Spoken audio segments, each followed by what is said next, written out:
ஓம் ஓம் சாந்தி. நம்ம பார்த்துட்டு இருந்தோம் வந்து பாத்தீங்கன்னா திருஷ்டி மூலமாக, ஸ்மிருதி மூலமாக, விருத்தி மூலமாக, திருஷ்டி மூலமாக சிருஷ்டி மாறுது அப்படிங்கிறத பார்த்துட்டு இருந்தோம். அப்புறம் பாத்தீங்கன்னா இது வந்து 2009 முரளியில வந்து பாபா நேரத்தினுடைய சிக்னல் வந்து விசாரா கொடுத்துட்டே இருந்தாரு. அந்த டைம்ல பாபா நிறைய தடவை சொல்லிட்டே இருந்தாரு, என்னெல்லாம் நடக்குமோ அது எல்லாம் பாத்தீங்கன்னா திடீர்னு தான் நடக்கும். அச்சானக் அப்படிங்கிற வார்த்தையை அதிகமா யூஸ் பண்ணாரு. பாபா எப்பவுமே 3 வார்த்தைகள் யூஸ் பண்ணுவாங்கல்ல, அச்சானக், எவரடி, பகுத் கால் அப்படின்பாரு. திடீர்னு என்ன நடக்கலாம், எவரடியா இருக்கணும், அப்புறம் ரொம்ப காலத்தினுடைய பயிற்சி இருக்கணும். இதுக்கு கூட இதுதான் அந்த 3 பாயிண்ட். பாபா சொல்றாங்க திடீர்னு தான் நடக்கும். பாபா ஒரு நாளைக்கு முன்னாடி கூட சொல்ல மாட்டாரு, ஒரு மணி நேரத்துக்கு முன்னாடி கூட சொல்ல மாட்டாரு அடுத்து என்ன நடக்கும் அப்படின்னு. ஏன் இந்த மாதிரி பாபா சொல்றாங்க அப்படின்னா, அந்த டெஸ்ட் உங்களுக்கு டெஸ்ட் பேப்பர் எப்ப வருமோ அந்த நேரத்துல உங்களுக்கு யோசிக்கிறது கூட டைம் இருக்காது, ஒரு செகண்ட் கூட கிடைக்காது. இப்போ ஒரு ரொம்ப நல்ல எக்ஸ்பீரியன்ஸான டிரைவர் இருக்காரு, வண்டி போயிட்டு இருக்காரு, திடீர்னு அவருக்கு முன்னாடி பெரிய வண்டி வந்துச்சு அப்படின்னா சட்டன் பிரேக் போடுவாங்கல்ல, அவங்க அது யோசிச்சு போட மாட்டாங்களோ. ரொம்ப எக்ஸ்பீரியன்ஸா இருந்தா அவங்களுக்கு தானாகவே இம்மீடியட்டா அவங்களுக்குள்ள வரும், சடன் பிரேக் போடணும்னு நல்லா மிதிச்சிருவாங்க. ரொம்ப சடனா அங்க நின்றோம் வண்டி. அந்த நேரத்துல அது பண்ணல அப்படின்னா என்ன ஆயிரும், போய் இடிச்சிடும், ஆக்சிடென்ட் ஆயிரும்.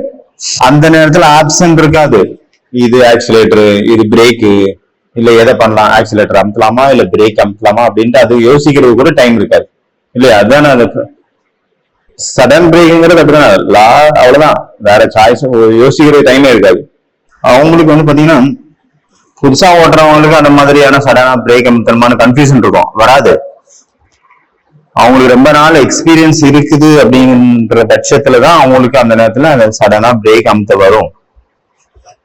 இதுக்குதான் பாபா சொல்றாங்க ரொம்ப நாள் அபியாசம் இருக்கணும், நீண்ட கால பயிற்சி இருக்கும் போதுதான் கடைசி நேரத்துல என்ன தேவையோ அது அங்க அப்ளை ஆகுமே தவிர திடீர்னு எடுத்தவொன்னே எந்த ஒரு எக்ஸாம்லயும் நம்ம பாஸ் ஆக முடியாது. அதனாலதான் பாபா சொல்றாங்க திடீர்னு என்ன வேணா நடக்கும், அச்சானக். அதுக்காக எவரடியா இருக்கணும். அதாவது எவரடின்னு என்ன அர்த்தம், அதுக்கு அடுத்த பாயிண்ட், ரொம்ப கால பயிற்சி பண்ணி ஒவ்வொரு விஷயத்திலயும் நம்ம அனுபவசாலியாகி அந்த அனுபவத்தினுடைய விஷயம் தான் நம்மளுக்கு கடைசி நேரத்துல அந்த அச்சானக்னு திடீர்னு வரும்போது அந்த எவரடிங்கிறது அந்த அனுபவம் தான் கொடுக்குமே தவிர மற்ற அனுபவம் இல்லை அப்படின்னா நம்ம அங்க ஃபெயில் தான் ஆகும். நம்மளால அதை வந்து ஃபேஸ் பண்ண முடியாது, அதை வெற்றி அடைய முடியாது. எப்படி அந்த டிரைவர் பார்த்தோம்ல அந்த மாதிரி. அதனாலதான் பாபா சொல்றாங்க கடைசி நேரத்துல பாத்தீங்கன்னா 1 செகண்டுக்கும் பாதி குறைவான டைம் தான் இருக்கும் நம்மள ஃபுல் ஸ்டாப் வைக்கிறதுக்கு. அந்த நேரத்துல பாத்தீங்கன்னா ஃபுல் ஸ்டாப் நம்ம வைக்கிறதுக்கு ரொம்ப நாள் பயிற்சி இருக்குது. நம்ம நிறைய வருஷமா அந்த பிராக்டிஸ் பண்ணியிருக்கிறோம்.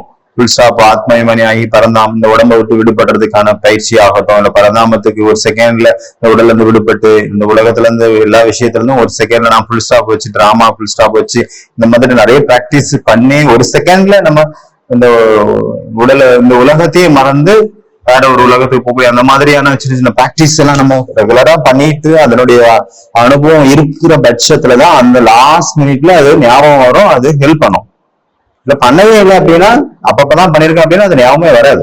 அந்த நேரத்துல அந்த பிரச்சனைக்குள்ளதான் நம்ம உழந்துட்டு இருக்கோமே தவிர நம்ம அதாவது பிரேக் அடிக்கணும், அதாவது இந்த உலகத்தை விட்டு நம்ம கடந்து வேற உலகத்துக்கு போயிடணும் அப்படிங்கிற எண்ணம்லாம் வராது. ஃபுல் ஸ்டாப் வைக்கிறதுக்கு எண்ணமே வராது.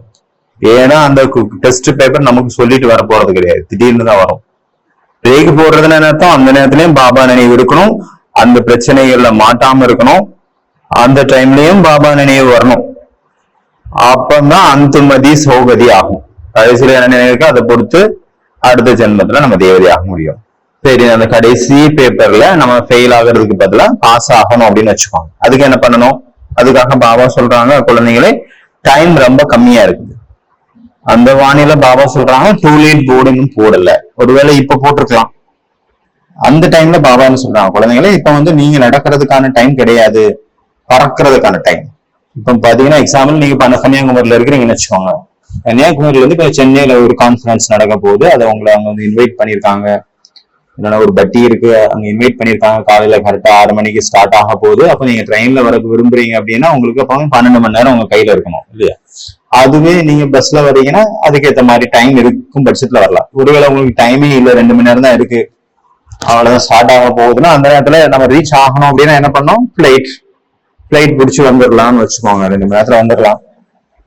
அந்த அளவு டைம் இருக்கு. எதுக்கு எவ்வளவு நமக்கு டைம் இருக்கோ அதுக்கேற்ற மாதிரி தான் நம்ம ஸ்பீடை அதிகப்படுத்துவோம். அதனால பாபா சொன்னாங்க இப்ப டைம் ரொம்ப கம்மி. இப்ப பறக்கிறதுக்கான நேரம் எப்படி அந்த 2 மணி நேரத்துல அவங்க வந்து கன்னியாகுமரியில இருந்து சென்னை ஏற்றுறதுக்காக பறந்து வந்தாங்களோ, ஏர்போர்ட் பிளைட்டை பிடிச்சாங்களோ, அதே போல இப்ப பிளைட் நீங்க பறக்கிறதுக்கான நேரம் பறந்தா மட்டும்தான் நீங்க போய் ரீச் ஆக முடியும். அந்த மாதிரியான சுச்சுவேஷன்ல நம்ம இருந்துட்டு இருக்கிறோம். புரிஞ்சுதா? ஏன்னா காலம் டைம் அப்படிங்கிறது பிக்ஸ்டு. அந்த டைமுக்கு வந்து கரெக்டா மாற்றம் நிகழ்ந்தே தீரும் அப்படின்னு வச்சுக்கோங்க.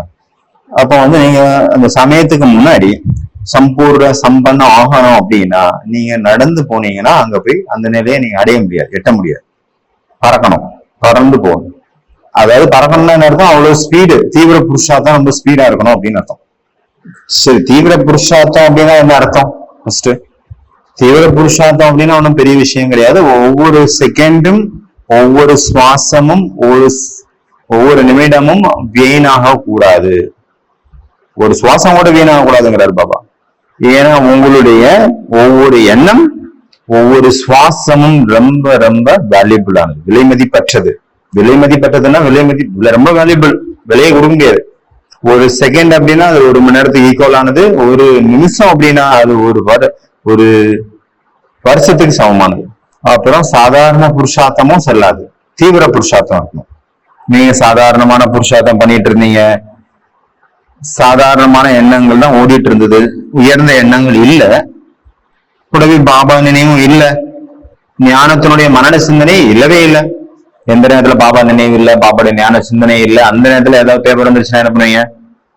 100% ஃபெயில் தான் ஆகும். அப்ப கடைசி நேரத்துல நமக்கு கதியே கிடைக்காது, கதி சத்கதி ரெண்டுமே. சரி, தீவிர புருஷார்த்தம் அப்படின்னா அதனுடைய அர்த்தம் என்ன? அதாவது புருஷார்த்தத்துல நீங்க ஒவ்வொரு செகண்டையும் பயனுள்ள வகையில பயன்படுத்திட்டு இருக்கிறீங்க, வேஸ்ட் பண்ணல, நல்ல காரியத்துல யூஸ் பண்ணிட்டு இருக்கீங்க. சமயம், சங்கல்பம், சுவாசம், ஒவ்வொரு செகண்ட்லயும் ஒவ்வொரு சமயமும் பாபாவுடைய நினைவுல இருக்கிற மனசுல மனன சிந்தனை இருக்குது, சுப பாவனை இருக்குது, யார் பற்றியும் வீணான எண்ணங்கள் சுத்தமா இல்ல. வீணான விஷயத்துல நம்ம செலவு பண்ண முடியாது, ஏன்னா டைம் இல்லை. அதுக்கு யாருக்கிட்ட நிறைய டைம் இருக்குன்னு வச்சுக்கோங்க. இப்ப வந்து ஒரு இடத்த போனோம், அங்க போறதுக்கு ரொம்ப டைம் இருக்கு, அதனால என்ன பண்ணுவாங்க, சரி போயிட்டு இந்த வழியில போகும்போது பீச் பார்க்கலாம், பார்க் பார்க்கலாம், எங்கேயாவது சுத்தி பார்த்துட்டு டீ காஃபி சாப்பிட்டு இல்ல லஞ்ச் டின்னர் முடிச்சுட்டு தங்கிட்டு அடுத்த நாள் காலையில போனா கரெக்டா இருக்கும் அப்படின்னா நல்லா சுத்தலாம், நம்ம டைம் வேஸ்ட் நல்லா பண்ணலாம். ஆனா அதுவே டைமே இல்லை. அப்ப என்ன சொல்லுவாங்க, டைமே கிடையாது, ஒரு செகண்ட் கூட வேஸ்ட் பண்ண முடியாது, உடனே கிளம்பி ஆகணும், அதுவும் பறந்துதான் போகணும், அவ்வளவு டைம் கம்மியா இருக்கு. பிளைட்ல போனா மட்டும்தான் நம்ம சேர முடியும் டைமுக்கு. ஏன்னா நம்ம முதல்ல ரொம்ப லேட் ஆயிட்டோம். இதே மாதிரிதான் நம்ம வந்து நம்மளுடைய ஸ்திதியை உருவாக்குறதுல கூட நம்ம நிறைய லேட் ஆயிட்டோம். ஏற்கனவே லேட்டா தான் வந்திருக்கிறோம்ல, டூ லேட்டுக்கு சமயத்துல வந்துட்டீங்க அப்படிங்கிறார் பாபா. தீவிர புருஷார்த்தம்னு வச்சுக்கோங்க, இல்லைன்னா அவங்க தயாராயிட்டாங்க அப்படின்னு வச்சுக்கலாம். தயாராயிட்டாங்கன்னா என்ன சொல்லலாம்னா, அல்வா எப்படி ரெடி ஆயிடுச்சுன்னா அது வந்து ஒட்டுறதுல இருந்து விடுபட்டுறது இல்ல, ஒட்டாது. அப்புறம் வாயில கூட ஒட்டாது, போட்டோன்னே கரைஞ்சு போயிடும்னு சொல்லுவாங்க. அதாவது அது ஒரு பரிபூர்ண நிலையை அடைஞ்சிருச்சு அப்படின்னா எல்லாத்தையும் தியாகம் பண்ணிடும், அதுக்கு சப்போர்ட்டே கிடையாது. தனித்து ஒரு மகான் தன்மை நிலையை அடையுது இல்லையா? இந்த மாதிரி யார் வந்து நிலைய இருக்கிறாங்களோ அவங்க ஒரு செகண்ட்ல ஃபுல் ஸ்டாப் வச்சிருவாங்க. ஒரு செகண்ட் கூட அவங்களுக்கு தேவையில்லை. ஏன்னா விஷயங்கள் எல்லாருக்கும் முன்னாடியே வரும். இன்னும் நிறைய ப்ராப்ளம்ஸ் அதிகமாக போகுது இந்த உலகத்துல. இது நிறைய இடத்துல இப்ப வந்துட்டு தான் இருக்கு. சில இடத்துல பாத்தீங்கன்னா யுத்தம் எப்போ நம்ம தலையில எப்ப கொண்டு யாரு கொண்டு போடுவானே தெரியாத நிலையில இருக்காங்க. சில இடத்துல வெள்ளம் பெருக்கெடுத்து ஓடிட்டு இருக்கு, பார்த்துட்டு இருக்கோம். நிறைய இடத்துல அந்த மாதிரி எப்ப இருக்காங்க. நிறைய இடத்துல வேலை இல்லை, இந்த மாதிரி நிறைய சூழ்நிலைகள் வந்துட்டு தான் இருக்கு. இந்த மாதிரியான சூழ்நிலைகள் வரும்போது ஏன் எனக்கு மட்டும் தான் இப்படி நடக்குது, ஏன் எதுக்கு எப்படி எவ்வாறு அப்படின்ட்டு ஏதாவது கொஸ்டின் வந்தது அப்படின்னா அங்க ஃபெயில் ஆயிட்டோம் அப்படின்னு அர்த்தம். இல்லைன்னா காமா வச்சுட்டீங்க, கமா போட்டீங்க, ஆச்சரியப்பட்டீங்க, பிராமணன் கூட இப்படி இருப்பாங்களா அப்படின்னு ஒரு ஆச்சரியப்பட்டீங்க. பகவானுடைய யஜ்யத்துல கூட இந்த மாதிரி நடக்குமா, பாபா வீட்லயும் இப்படி நடக்குமா, இது பாத்தீங்கன்னா ஆச்சரியக்குறி. ஒருவேளை கமா வச்சீங்க, அப்படியா, அப்ப என்ன ஆகும்? ஓஹோ, இன்ட்ரெஸ்டிங் அதிகமாகுதா. அப்புறம் லேக்கின், ஆனால், ஆனா எப்படி பாபான்னு சொல்ல, ஆனாலுங்கிற வார்த்தை எனக்கு பிடிக்காது, ஆனாலும் நான் ஆனாலும் யூஸ் பண்ண வேண்டியதா இருக்கு அப்படின்னு சொல்லுவாரு. அப்படி இல்லை, ஆனா இப்படியா அப்படிங்கிற மாதிரி கேள்விகள் வரும். ஏன் எப்படி, எதுக்கு, இந்த மாதிரி நிறைய கேள்விகள். இந்த எல்லா விஷயமும் உங்களுக்கு புரியுதா? இது எல்லாமே இழுத்தடிக்கிற கேள்வி. இந்த மாதிரி எந்த மாதிரி ஒரு எண்ணங்கள் நமக்குள்ள கேள்விகளாக வந்தாலும் சரி, எந்த மாதிரி வந்தாலும் அங்க ஃபெயில் அப்படின்னு அர்த்தம். ஃபெயில் ஆயாச்சு. இப்போ ஒரு நிமிஷத்துக்கு முன்னாடி ஒரு கொஸ்டின் வந்தது, இந்த மாதிரி நீங்க ஏன் எதுக்கு அப்படின்னு கேள்வி கேட்டீங்க, அப்ப ஃபெயில் ஆயிடுச்சு. அப்ப அடுத்த எக்ஸாம்ல பாஸ் ஆகிறதுக்கு உஷாரா இருங்க. ஓகே, இந்த மாதிரி சூழ்நிலைகள் எதுக்காக வருது? நம்ம நம்பர் வாரா மாத்துறதுக்காக. இந்த மாதிரி நம்ம கேள்விகள் எழுப்புறோம், கமா போடுறோம் அப்படின்னா தான் நம்ம நம்பர் வார ஆகிறோம் அப்படின்னு. அதனால ஒரு செகண்டுக்கும் குறைவான நேரத்தில் நம்ம ஃபுல் ஸ்டாப் வச்சுட்டு அதை பாசிட்டிவா எடுத்துக்கணும். அவ்வளவுதான். சீன் வந்துருச்சு, அதை ஃபுல் ஸ்டாப் வச்சிடணும் உடனே. அப்ப நான் அதை பார்த்து நான் ஷேக் ஆகல, ஆடாம அசையாம நிலையில இருந்தேன். அப்புறம் அந்த விஷயம் தானாவே போயிடுச்சு, பாஸ் ஆயாச்சு. அப்புறம் பாபா நினைவுல நம்ம என்ன பண்ணணும் அப்படிங்கிறது அடுத்தது. அதுவே சீன் வந்தது, ரொம்ப குழப்பத்துல வந்தேன், ரொம்ப ஷேக் ஆனேன், ஆடினேன், அசைஞ்சேன், ரொம்ப ஆச்சரியப்பட்டேன். அப்ப என்னாச்சு? ஃபெயில் ஆயிரும். பாபா சொன்னாங்கன்னு ஆச்சரியப்பட்டாலே ஃபெயிலு. எக்கியத்துக்குள்ள நீங்க இருக்கிறீங்கன்னா, இல்ல எக்கியத்தினுடைய ரொம்ப க்ளோஸ்ல இருக்கீங்கன்னா, உங்களுக்கு ஆச்சரியப்படுத்தக்கூடிய விஷயங்கள் நிறைய வரும். இல்ல எக்கியத்துல அப்படி யுத்தத்துல இப்ப ஆச்சரியப்படுத்த விஷயங்கள் நிறைய நடந்துட்டு இருக்குல்ல. அப்போ எக்கியத்துல பகவானுடைய வீட்டுல எவ்வளவு நடக்கும், அதே மாதிரி எவ்வளவு விஷயங்கள் வரும். எதுக்காக வருது? நம்மளை டெஸ்ட் பண்றதுக்காக. அதனால ஆச்சரியப்பட்ட கூடாது. ஆச்சரியப்பட்டா ஃபெயில். ரொம்ப ஜாக்கிரதையா இருக்கணும். கண்ணில் விளக்கணையை ஊத்திட்டு இருக்கிற மாதிரி இருக்கணும், இல்லைன்னா ஃபெயிலு. அதனால எப்படி வசதி? அதனாலதான் பாபா முதல்ல என்ன சொன்னாரு, யாரு திருப்தியான ஆத்மாவா இருப்பாங்களோ அவங்க ரொம்ப ஜபர்தஸ்தா சாட்சி திருஷ்டாவா இருப்பாங்க. எந்த ஒரு காட்சியும் பார்த்து அவங்க ஷேக் ஆகவே மாட்டாங்க. அதனுடைய ஒரு செகண்ட் கூட அவங்களுக்குள்ள தாட் வராது, பிரபாவத்துல வரவே மாட்டாங்க. குழப்பத்திலயும் வர மாட்டாங்க, ஆச்சரியத்திலயும் வர மாட்டாங்க, ஆடவும் மாட்டாங்க, அசையவும் மாட்டாங்க. ஏன்னா அவங்க 3 புள்ளியில பக்கா இருப்பாங்க, ஆத்மா, பரமாத்மா, டிராமா. ஏன் இப்படி ஆடாத அசையாத நிலையில இருக்காங்க? பாபா சொன்னாங்க 3 புள்ளியினுடைய பாடம் அவங்க ரொம்ப பக்காவா இருக்காங்க. ஆத்மா, நான் ஆத்மா அப்படிங்கிறதுல ஸ்ட்ராங்கா இருக்காங்க. பரமாத்மா என்னுடைய தந்தை இறைவன் வந்து விட்டார் அப்படிங்கிறதுலயும் ஸ்ட்ராங்கா இருக்காங்க. அவர் என் கூட இருக்கார் அப்படிங்கிறதுலயும் 100% நம்பிக்கை இருக்குது அவங்களுக்கு. அப்புறம் என்ன நடந்தாலும் நாடகம் தான், அதாவது மீறி ஒண்ணும் நடக்க போதில்லை அப்படிங்கிறதுல உறுதியா இருக்காங்க. அதனால ஃபுல் ஸ்டாப் வச்சிருக்காங்க. வேற என்ன நடந்துட போகுது? டிராமால இருக்குதானே நடக்குது அப்படிங்கிற மாதிரி கூல் ஆயிடுறாங்க. அதனால எதை பார்த்தா அவங்க ஆச்சரியப்படுறது இல்லை, எதை பார்த்தா ஆடுறது அசைகிறதும் இல்லை. டிராமா கல்யாணக்காரி, drama accurate, drama nothing new, drama fixed. Drama பாத்தீங்கன்னா நன்மைக்கானதுதான் தெரிஞ்சு போச்சு. டிராமா புதுசே இல்லை, இது பழசுன்னு தெரிஞ்சு போச்சு. டிராமா பாத்தீங்கன்னா பிக்ஸ்டு, அதை மாத்த முடியாது. அதனால இதுல நாம் பிரபாவத்துல வரக்கூடாது. இதுல பாபா என்ன சொன்னாங்க முரளியில, இதுல யார் பிரபாவத்துல வராம இருப்பாங்க, சக்திசாலியா இருப்பாங்களோ, யார் மாஸ்டர் சர்வசக்திமான இருக்காங்களோ, சக்திசாலியா இருக்காங்களோ அவங்க மட்டும்தான் இதுல பிரபாவத்துல வரமாட்டாங்க. சக்திகளினுடைய கஜானாக்களால நிறைஞ்சவங்களாக இருக்கணும் அப்படின்னாரு. அவங்க ஆர்டர் பண்றாங்க, பொறுமை சக்தி ஆர்டர் பண்றாங்க, பொறுமை சக்தி வந்துருது. யாரோ ஒருத்தவங்க ரொம்ப நிந்தனை பண்ணிட்டு இருக்காங்க அவங்க முன்னாடி. ஏன்னா இந்த காலத்துல பாத்தீங்கன்னா நிறைய விஷயத்துல நம்மளுடைய எக்கியத்துக்கு நிறைய பேரு கெட்ட பேரு நடந்துட்டு இருக்கு. எவ்வளவு நிறைய ஆத்மாக்கள் கர்மாதித்த நிலை அடைஞ்சு போயிட்டு இருக்காங்க தாதிகள். ஆனாலும் கூட அங்க இருக்கக்கூடிய சில ஆத்மாக்கள் மூலமாக சில எக்கியத்துக்கு ஏதோ ஒரு காரணத்தினால கெட்ட பேர் வந்துட்டுதான் இருக்கு. அப்ப அந்த மாதிரியான நேரத்துல கூட நம்ம பொறுத்துக்கணும், நம்ம எதிர்கொள்ளணும். அந்த மாதிரி ஆயிடக்கூடாது. பாபா சொன்னாங்க எங்க நீங்க பொறுத்துக்கணுமோ அங்க எதிர்த்திடக்கூடாது. எங்க பொறுத்துக்கணுமோ அங்க பொறுத்துக்கணும், எதிர்க்கணுமோ அங்கதான் எதிர்க்கணும். பொறுக்க வேண்டிய இடத்துல போய் எதிர்த்தா என்ன ஆகும்? பிரச்சனை டபுள் ஆயிரும். வெளி உலகத்துல என்ன சொல்றாங்க, அவங்க செங்கலால் அடிச்சாங்கன்னா நீங்க கல்லால் அடுங்க, செங்கலுக்கான பதில் கல்லால் கொடுக்க வேண்டும் அப்படிங்கிறாங்க. நம்ம அந்த மாதிரி கிடையாது. அதனால எந்த மாதிரியான சூழ்நிலை வந்தாலும் சில நேரத்தில் நம்ம அதை எதிர்கொள்ள வேண்டியதா இருக்கு இல்லையா? சூழ்நிலையை நம்ம அதுல தப்பிச்சு ஓடவும் முடியாது. அந்த மாதிரி நேரத்துல நம்ம எதிர்கொள்ளணும். அந்த நேரத்துல நம்ம பொறுத்துட்டு போனோம் அப்படின்னா அது இன்னும் நஷ்டமாயிரும். அதனால எந்த சக்தி எந்த நேரத்துல தேவை இருக்கோ, சில நேரத்துல நிர்ணய சக்தி தேவைப்படும், சில நேரத்துல பகுதியுடைய சக்தி தேவைப்படும், சில நேரத்துல அடக்கி சுருக்கக்கூடிய சக்தி, எல்லாமே சின்ன விஷயத்த சின்னதாக்கக்கூடிய சக்தி வேணும். சில நேரங்கள்ல கான்சன்ட்ரேஷன் பவர் தேவை இருக்கும், ஏகாக்கிரதாவுடைய சக்தி, மன ஒருநிலைப்படுத்தக்கூடிய சக்தி. சில நேரத்துல டெகிடிசி அப்படின்னு சொல்லக்கூடிய சக்தி வேணும். சில நேரத்துல எல்லாருடைய ஒத்துழைப்பும் தேவை இருக்கும். இல்ல நம்ம மத்தவங்களுக்கு ஒத்துழைப்பு கொடுக்க வேண்டிய சக்தி, அந்த சக்தியும் தேவை. சக்திகளுக்கு ஆர்டர் பண்ணீங்க, சக்திகள் வந்து உங்க முன்னாடி ஆஜராகி நிக்குது.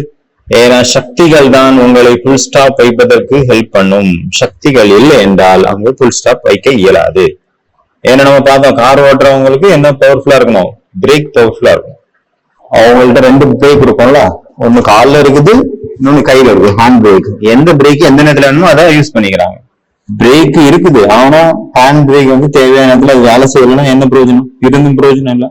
அதே போல நம்ம கூட சொல்றோம், நான் மாஸ்டர் சர்வசக்திவான், சர்வ சக்திகள் பண்டாரா என்கிட்ட இருக்கு, சர்வசக்திவான் பரமாத்மா சிவனுடைய சக்திகள் என்கிட்ட எல்லாமே வந்துருச்சு, நான் அதனுடைய தலைவனா இருக்கிறேன், அவரு எனக்குள்ள எல்லா சக்திகளுடைய கிரணங்களையும் வரதானத்தின் ரூபத்துல கொடுத்துட்டாரு. யோகத்துல நம்ம என்ன பண்றோம், சக்திகளுடைய கிரணங்கள் பாபாட்ட என் மேல விழுந்துட்டே இருக்கு, எனக்குள்ள சேர்ந்துட்டே இருக்கு, முழு உலகத்துக்கும் பரவிட்டே இருக்கு அப்படின்னு யோகா கமாண்டரி பண்றோம். ஆனா அந்த சக்திகளை யூஸ் பண்றதாகட்டும், சக்திகளை சேமிக்கிறதாகட்டும், சக்திகளை தானம் பண்றதாகட்டும், சமயப்படி சக்தி நம்ம முன்னாடி வந்து ஆஜராகிறதாகட்டும், அது ரொம்ப ரொம்ப முக்கியம். ஏன்னா டைம் வந்து பாத்தீங்கன்னா இந்த மாதிரி இருக்க போறதில்லை, இன்னும் சென்சிட்டிவ் ஆயிரும். அதனால அந்த மாதிரியான சூழ்நிலை வரும் பொழுது நம்மளுடைய ஸ்திதி ரொம்ப ரொம்ப சக்திசாலியா இருக்கும் பட்சத்துலதான் நம்ம அந்த சூழ்நிலையுடைய பிரபாவத்துல வரமாட்டோம். ஒரு செகண்ட்ல புல் ஸ்டாப் வைக்க முடியும். ஏன்னா நம்மளுக்கு எக்ஸாம் வந்து லாஸ்ட்ல தான் வரும். அந்த லாஸ்ட்ல என்ன மாதிரி ஸ்திதி இருக்கோ அதை பொறுத்துதான் அடுத்த கதி. அதான் அந்த மாதிரி சோகதின்னு சொல்றாங்க. ஏன்னா பாபா மாமா தாதி எல்லாம் சொல்லியிருக்கிறாங்க, குழந்தைங்களே ஒரு செகண்டுக்கான நிறைய விதமான, ஒரு செகண்டுக்கான பேப்பரு, ஆனா அதுல நிறைய விதமான விஷயங்கள் நம்மளை இழுக்கும். பல விஷயங்கள், 4 பக்கம் இல்ல, எல்லா பக்கமும் இழுக்கும். ஒண்ணு பாத்தீங்கன்னா பழைய சரீரம் தன் பக்கம் இழுக்கும். அப்புறம் எங்க உங்களுக்கு பற்று அதிகமா இருக்கும், அந்த சம்பந்தங்களை இழுக்கும். அடுத்த பக்கம் பாத்தீங்கன்னா பரமாத்மாவினுடைய அந்த சாந்தி நம்மளை இழுக்கும். அப்புறம் நம்மளுடைய லட்சியம் முக்தி, ஜீவன் முக்தி, அதுவும் நம்மளை அது பக்கம் இழுக்கும். எதோட பவர் அதிகமா இருக்கும் அது தன் பக்கம் இழுத்துறோம். வடம் இழுக்கிற போட்டி மாதிரி, கயிறு இழுக்கிற போட்டி மாதிரி. அதனால அந்த மாதிரி சோகதியாக கடைசி நம்ம சரீரம் விடும்போதும் என்ன ஒரு கதிய நிலையை அடையணும் அப்படின்னு நமக்கு விருப்பம் இருக்கோ அதுக்கு இப்போ முயற்சி பண்ணணும். அப்புறம் இதை வச்சுதான் பாபா வந்து ஹோம்ஒர்க் கொடுத்தாரு, 15 நாளைக்கான ஹோம்ஒர்க். நம்ம சதா செய்யணும் இந்த விஷயத்த, ஆனா 15 நாளைக்காக ஹோம்ஒர்க்கா எடுத்துக்கோங்க அப்படின்னு கொடுத்தாரு. என்ன ஹோம்ஒர்க் கொடுத்தாரு பாபா, மனம் சொல் செயல் மூலமாக 15 நாளைக்கு எந்த ஒரு வீணான விஷயம் வீணாக கூடாது, வேஸ்ட் தாட்ஸ் வரக்கூடாது. நம்மளுடைய டைம் வேஸ்ட் ஆகுறதுக்கு முக்கியமான காரணம் நம்மளுடைய வேஸ்ட் தாட்ஸ். அதனால பாபா சொல்றாங்க, இந்த நேரத்துல நீங்க வந்து சாதாரண புருஷார்த்தம் கூடாது, தீவிர புருஷார்த்தத்தின் மூலமாகத்தான் நீங்க வந்து எவரடி ஆக முடியும். அப்புறம் பாபா வந்து மார்ஜின் கொடுத்தாரு, 80% நீங்க வந்து மனம் சொல் செயல் மூலமாக வீணானதுல இருந்து விடுபட்டீங்க அப்படின்னா 20% நானே உங்களுக்கு போட்டுக்கிறேன் தள்ளுபடி, பரவாயில்ல. நிறைய பேர் வந்து கை தூக்குனாங்க. பாபான்னு சொல்றாங்க, கை தூக்காதுங்க, மனசினுடைய கை தூக்குங்க. ஏன்னா அந்த டைம்ல எல்லாம் பாத்தீங்கன்னா நிறைய பேர் வந்து சாட் எல்லாம் பண்ணுவாங்க, சாட் பண்ணி கொடுப்பாங்க. அது ஒருத்தர் நிறைய சேர்ந்து குரூப்பா உட்காந்து அது ஹோம்ஒர்க் எல்லாம் பண்ணுவாங்க. அதான் பாபா சொல்றாங்க, நீங்க ஒருத்தர் போன் பண்ணியாவது அவங்களுக்கு ஞாபகப்படுத்துங்க, நம்ம இப்ப என்ன ஹோம்ஒர்க் பண்ணிட்டு இருக்கோம், உங்களுக்கு எந்த அளவுக்கு போயிட்டு இருக்கு, நீங்க பாபா கொடுத்த ஹோம்ஒர்க்கினுடைய லெவல் வந்து எவ்வளவு போயிருக்கு, என்ன நடந்துட்டு இருக்கு அப்படின்னு ஒருத்தர் விசாரிச்சு அப்ப என்ன பண்ணணும் அப்படிங்கறத முடிவுக்கு கொண்டு வாங்க. ஒருத்தர் இதே மாதிரி நினைவுகளை கொடுங்க அப்படின்னாரு. இந்த மாதிரி நம்ம குரூப் எல்லாரும் நிறைய பேர் குரூப் ஒண்ணு சேர்ந்து இந்த மாதிரி புருஷார்த்தம் பண்ணுவாங்க. பாபா வந்து அடுத்த தடவை வரும்போது கேட்கவும் செய்வாரு அதனுடைய ரிசல்ட்டை. நம்ம நிறைய தடவை டெய்லி முரளி கேட்கும் போது கூட நமக்கு சில பாயிண்ட் ரொம்ப டச் ஆயிருது. அப்ப நமக்கு என்ன தோணுது, நம்ம இதை செஞ்சே ஆகணும் அப்படின்ட்டு நமக்குள்ள ஒரு வைராக்கியம் வருது, இல்ல ஆசை வருது. சில நேரத்துல பாத்தீங்கன்னா லட்சுமி நாராயணன் ஆகணும் அப்படிங்கிறது ரொம்ப பெருசா தெரியுது இல்ல, எவ்வளவு பெரிய ப்ராசஸ் அது. அது நம்மளுடைய ஃபைனல் அச்சீவ்மெண்ட். அதுக்கு முன்னாடி சின்ன சின்ன ஏதாவது ஒரு விஷயம் லட்சியம் வைக்கணும், அதை அச்சீவ் பண்ணணும். சின்ன சின்ன விஷயத்த நம்ம வந்து ஒண்ணு வந்து நிறைய நம்ம அதை அச்சீவ் பண்ணிட்டோம்னு வச்சுக்கோங்க, அப்ப நமக்கு குஷி கிடைக்கும். ஒரு விஷயத்த நம்ம அச்சீவ் பண்ணிட்டோம்னா கண்டிப்பா அது குஷியா தான் ஆகும், குஷி கிடைக்கும், ஒரு திருப்தி. அப்புறம் யாரெல்லாம் புதுசா வந்திருந்தாலும் அவங்கள பார்த்து பாபாவுக்கு ரொம்ப குஷி இருந்தது. புதுசா வந்தவங்கள பார்த்து எல்லாருக்குமே சந்தோஷம் வருது இல்லையா. அதனால பாபா சொன்னாங்க, குஷியினுடைய கேக்கு சாப்பிடுங்க. பாபா வந்து சொன்னாங்க என்னுடைய குழந்தைங்க, இப்ப குழந்தைங்களும் சொன்னாங்க என்னுடைய பாபா. இது எல்லா குழந்தைங்களுமே லாஸ்ட்ல இருந்து ஃபர்ஸ்ட்ல போகக்கூடிய ஆத்மாக்கள். அதனால யார் இந்த 2009 அந்த முரளி அட்டன் பண்ணியிருப்பாங்களோ அவங்களுக்கு ஃபர்ஸ்டா வந்திருந்தாங்களே அவங்களுக்கு எந்த மாதிரியான ஒரு அனுபவம், அந்த சம்பூர்ண ஸ்திதி அந்த நேரத்துல ஏற்பட்டிருக்குமோ, இப்ப 17 வருஷம் கழிச்சு இந்த வாணியை நம்ம கேட்கிறோம், அந்த நிலையை நம்ம அடைஞ்சிட்டோமா, இல்ல அந்த டைம்ல இருந்த ஒரு சம்பூர்ண ஸ்திதி, அந்த ஆனந்தம், அந்த சுகம் இப்ப நமக்கு இருக்கா, செக் பண்ண வேண்டிய விஷயம். இல்ல வேண்டும் வேண்டும் வேண்டும் அப்படிங்கிறது நின்று ஸ்டாப் ஆயிடுச்சா? அதனால புதுசா வந்தவங்கள கூட பாபா சொல்றாங்க, இப்ப தீவிர புராண புருஷார்த்தம் பண்ணுங்க. அப்பா, டீச்சர், சம்பந்தம் எல்லாத்தையுமே பாபா கூட நீங்க கனெக்ட் பண்ணுங்க. அப்பா மூலமாக பாலனை கிடைக்குது, டீச்சர் மூலமாக படிப்பு கிடைக்குது, சத்குரு மூலமாக வரதானங்கள் கிடைக்குது. அது அப்பா வந்து உங்களுடைய பையன் நிரப்பிக்கோங்க இதன் மூலமா. பாபா கிடைச்சாச்சு, அது மட்டும் பத்தாது, தீவிர புருஷார்த்தம் பண்ணணும். சர்வ சம்பத்தம் எல்லா சம்பந்தமும் பாபா கூட கனெக்ட் பண்ணுங்க, எல்லா சம்பத்தியும் நிறைந்தவர்களாக மாறுங்க. அப்புறம் வந்து பாத்தீங்கன்னா தாதிகளை மீட் பண்ணாரு. அந்த டைம்ல receiving God's and power, receiving God's power and blessings அந்த சீரீஸ் போயிட்டு இருந்ததுல, அது ஒரே நேரத்துல எல்லா இடத்துலயும் வச்சாங்களே. எங்க கூட சென்னையில கூட வச்சிருந்தாங்க, தீவித்திடர்ல வச்சிருந்தாங்க. அந்த டைம்ல மோகினி பேன் ஜானகி தாதி வரதா இருந்து, ஜானகி தாதி வரும்போது மோகினி தீதி இப்போ இன்சார்ஜா இருக்காங்க, அவங்கதான் வந்தாங்க. அந்த ப்ரோக்ராம் நடந்துட்டு அதை பத்தி பாப்பா சொல்லிட்டு இருக்காரு. நீ நல்லா கவனிச்சீங்கன்னா தெரியும். Receiving God's power and blessings அப்படின்ட்டு பாட்டு கூட இருந்தது அந்த பாட்டு. ஏன்னா அந்த பாபா அந்த இடத்துல வார்த்தையை என்ன யூஸ் பண்ணாரு, பரமாத்மாவுடைய ஆசீர்வாதங்கள் உங்க மேல இருக்குது அப்படின்னா அப்ப அங்க வெற்றி தானே. இதுதான் தீமா இருந்தது. இதை வச்சுதான் பாடல்கள் நிறைய பண்ணாங்க. எல்லாத்தையுமே முதல்ல யாருக்கு வெற்றி கிடைக்கும், யாருடைய மேல வந்து பரமாத்மாவுடைய ஆசீர்வாதங்கள் இருக்குதோ அவங்களுக்கு தான் வெற்றி கிடைக்கும்.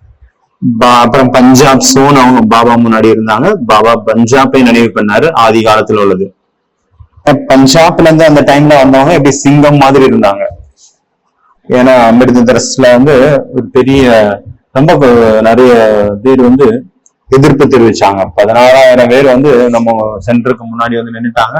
வெளியில சென்டரை வந்து பூட்டி போட்டாங்க, வெளியே வர முடியாது சிஸ்டர்ஸ். 14,000 பேர் இருக்கிறாங்க பாருங்க, எவ்வளவு பெரிய போராட்டம். அப்போ கவர்மெண்ட் அட்டென்ஷன் போகுமா போகாது, அந்த மாதிரி போராட்டம் பண்ணாங்க. அது முதல்ல அங்கதான் அதிகமா சேவை நடந்தது. அப்புறம் ஏன்னா தாதிகள் அந்த மாதிரி தாதிகள் இருந்தாங்க அங்க. சந்திரமணி தாதி பஞ்சாபனுடைய சிங்கம் அப்படின்னு பாபா கூப்பிடுவாரு. அந்த டைம்ல நிறைய பேர் தாக்குறதுக்காக ரெடியா இருந்தாங்க பிரம்மா குமாரிகளை. அந்த நேரத்துல பாபா என்ன சொன்னாங்க, நீங்க வந்து எங்கேயாவது போறீங்க அப்படின்னா என்னுடைய நினைவுல இருந்தீங்க, உங்களை யாராவது தவறான எண்ணத்தோட தாக்குறதுக்கோ எதுக்கோ வராங்க அப்படின்னா அவங்களுக்கு நீங்க தெரிய மாட்டீங்க, அவங்களுக்கு ஒளிதான் தெரியும். நீங்க சேஃப் ஆயிருவீங்க, அவங்களை பார்க்கவே முடியாது. தீய எண்ணத்தோட வந்தாங்க அப்படின்னு நீங்க தெரியவே மாட்டீங்க. நிறைய பேர் வந்து தவறான எண்ணத்தோட கூட நிறைய பேர் கோர்ஸுக்காக வருவாங்க. அந்த நேரத்துல அந்த அளவு ஆத்மஸ்வரூபத்துல இருந்து அவங்களுக்கு கிளாஸ் எடுக்கும்ட்டாங்க. அப்போ வந்து அவங்களுடைய விருத்தியே மாறி போயிடுச்சு. அவங்களே சொல்லுவாங்க, நாங்க தீதி நாங்க வந்து இந்த மாதிரி எண்ணத்துல வந்தோம், இப்ப வந்து நாங்க புரிஞ்சுக்கிட்டோம் அந்த ஞானத்தை, எங்களுக்குள்ள ஒரு உணர்வு வந்துருச்சு. அதனால உங்களுக்கு ஏதாவது தேவைன்னா நான் உங்க சகோதரன் இருக்கேன், எங்களை நினைவு பண்ணுங்க, நாங்க உதவி பண்றதுக்கு ரெடியா இருக்கோம் அப்படின்ட்டு ஒரு செகண்ட்ல சேஞ்ச் ஆயிட்டாங்க. அப்ப அந்த டைம்ல பாபாவோட நினைவின் மூலமாக, அதாவது ஸ்மிருதி மூலமாக, விருத்தி மூலமாக, திருஷ்டி மூலமாக சிருஷ்டியை மாத்திட்டாங்க. ஏன்னா எந்த மாதிரியான குவாலிட்டி அங்க இருந்ததோ அதுக்கேற்ற மாதிரி சிங்கம் போல ஆத்மாக்கள் அங்க இருந்து வெளிப்பட்டாங்க. இப்ப போல நீங்க சேவை பண்ணி மைக் குவாலிட்டி ஆத்மாக்களை நீங்க வெளிப்படுத்துங்க. நிறைய சன்னியாசிகளுக்கு அங்க சேவை நடந்திருக்கு. அதனால பாபா சொல்றாங்க, அந்த மாதிரி யாரையாவது உருவாக்குங்க. அவங்க சொன்னாங்கன்னா அது எல்லாருமே கேட்டுக்கணும், ஆமா இவங்க சொன்னாங்கன்னா அப்ப கரெக்டா தான் இருக்கும் அப்படின்ட்டு. அந்த மாதிரியான மைக்கை யாரையாவது உருவாக்குங்க அப்படின்னா. அச்சா, ஓம் சாந்தி.